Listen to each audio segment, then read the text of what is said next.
This is Josh Hop, JTH Boxing. Today I'm here and I'm joined by Fabio Wardley. Fabio, different settings to the first time we spoke. Well, no, same settings but different timing. How are we doing? How's everything been for you? Yeah, everything's been going really well, thanks. It's been good. Obviously, let's just get straight into things. I don't want to keep you for too long because I'm sure you've probably done a lot of interviews over the last 2 days. Let's start off by talking about the fight with David Adeleye. Obviously, the build-up was very tense. There was a bit of needle. A lot more talking from him than yourself. But, you did all your talking in the ring. How was that whole experience being able to fight in Saudi in such a big event? Yeah, it was a crazy experience. They do it very differently to shows I've been on in the past and been on before.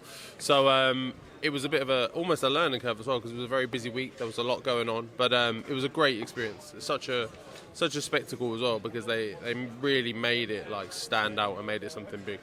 Do you feel those types of events to get on while you're still up and coming, because obviously you're only the British champion at the moment, I'm sure there's still a lot to achieve in the sport, but do you feel like it's always good to get on those types of shows, especially for yourself? Obviously you were the co-main event of the night, your fight was pushed quite a lot as well, and obviously as you go up the rankings and you push towards world honours, the fight's going to get bigger, the events are going to get bigger. Do you feel like being on those events while you're still up and coming is just only going to do well for your career, and how you can prepare for these?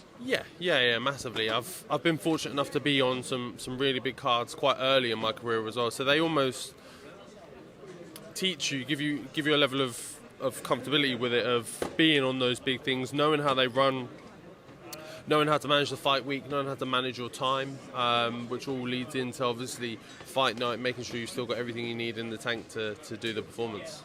How was the preparation for the fight? Obviously, with the altercation that happened on the red carpet, I'm sure it probably affected the camp a little bit. But on the whole, how did training go while having to optimise to make sure you could still recover fully from the injury suffered at the carpet? Yeah, everything.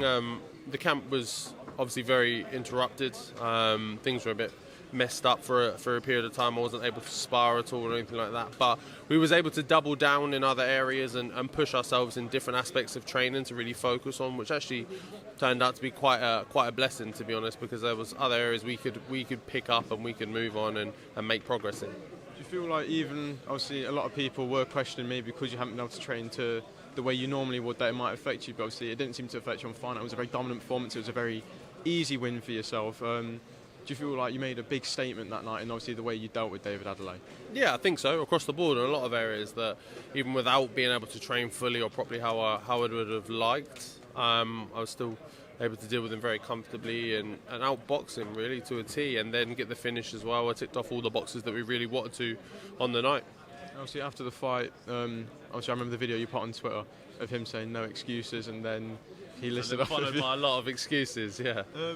What do you make of that? Do you reckon it's just, what's your thoughts on David Adeleye saying no excuses, then coming out with 3 or 4 excuses? I think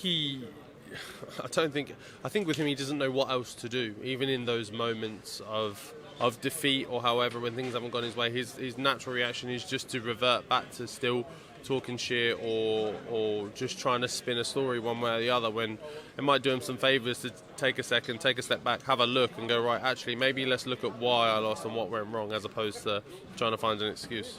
Obviously after the fight, when you were doing your interview for the broadcast, it was jumped in by Dacres, the English champion. Obviously he fights this Saturday. Will you have any eye on him, or are you looking for bigger things? I'll watch it. I'm always interested in boxing shows and other boxers, especially in the division. I'll give it a look and see what there is. Don't get me wrong, I'm not going to cut a serious time out of my schedule to watch it, but I'll give it a look and see what's going on. But I'm more focused on me. Like I say, him and a few others are the ones turning up at my shows, at my fights, and wanting to nudge their way into my interviews and stuff. So they're the ones having to chase me. Obviously, the other one in the mix is Frazer Clarke. Obviously, I'm not going to see him till early next year now because of a few injuries. But obviously, I'm sure, I've heard you mention in other interviews that you only have one more fight at British level and you want to really step on. Do you reckon that fight could be Frazer Clarke? If all things fall in plan, you never know, we could see you in Riyadh again on this undercard that we're here for today. Yeah, of course. I think the Frazer fight is definitely an option. It's definitely something I want to do.